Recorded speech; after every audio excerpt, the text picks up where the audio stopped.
Now, when you came back to America after that brief stay in Italy, you were really into sports. You played baseball, football, and stickball.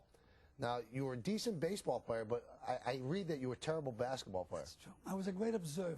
Okay. I sat on the bench and I observed the game. No, I was a terrible player. Really? I think they put me on the team because they knew I loved basketball so much. Right.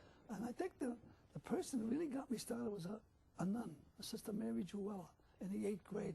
She would talk to us about, keep us off the streets, keep us out of trouble, and she would talk about sports. So she really ignited. She put that little spark. She used to talk about Newt Rockney. Right. And she planted the seed. She never knew it. So you loved the game, but you didn't play it well? No, I didn't play basketball at all. Now, your dad was not a big sports fan. Of course not. He liked hunting and fishing, though. Oh, he was good outdoorsman. Matter of fact, the last time we went out together was out fishing in the stream. The last time, which was wonderful. Now, did he want you? I heard he wanted you to become a doctor. Well, that brings me my story, which I went to Fordham for 2 months. Not many people know that. And Dad says, you got to become a doctor. And our Lord, with his omnipotent intelligence and charity, says, no way we're going to let Lou become a doctor because he'd cause more deaths than the bubonic plague. And I said, Papa, I want to coach. He says, what, coach? What, coach? I said, Papa, I want to coach sports. I love it. He looks at my mother and says, look what you raised. He's going to disgrace the family. But after a while, you know what he would do?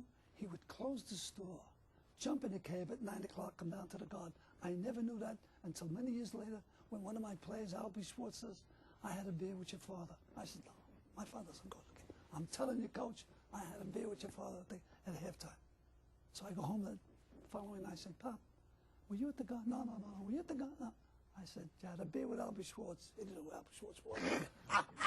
You know what? I didn't want to bother you. Now that's amazing. All those years came to the game, never told me.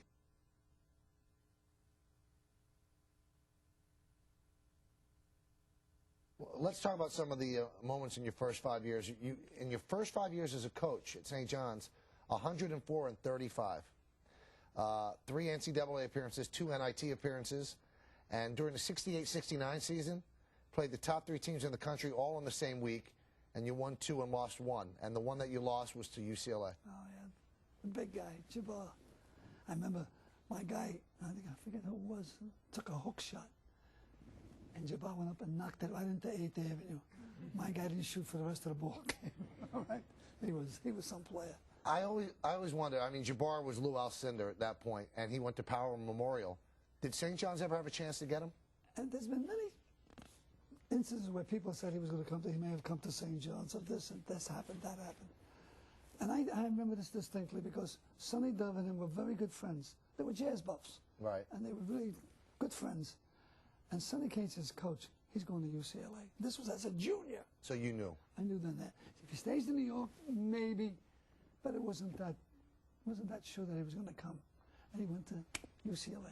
Now, you did a very unorthodox coaching maneuver. In '69, I think you were in the Rainbow Classic, and you're playing LSU and Pete Maravich. And in the first half, what did you tell your players to do against Pistol Pete? Well, you know, Pistol Pete at that time was probably it was the best ball player in college ball. At that time, I'm along with Alcindor and all those guys. Right. So he was getting 40, 50 points. And I can remember at Claby's camp, Claby saying, you've got to do something unorthodox. Okay, we're playing. Everybody's getting 40, 50 points. So I had a kid play for me, a kid named Jimmy Smite. This thing, good shooter. I says, Jimmy, every time Pistol Pete gets the ball, turn your back and walk away. He says, Coach, you mean it? I said, I mean it. I can't do it. So the first half, Pistol Pete gets the ball. Jimmy turns his back and starts walking back. So Pickett's all shook up.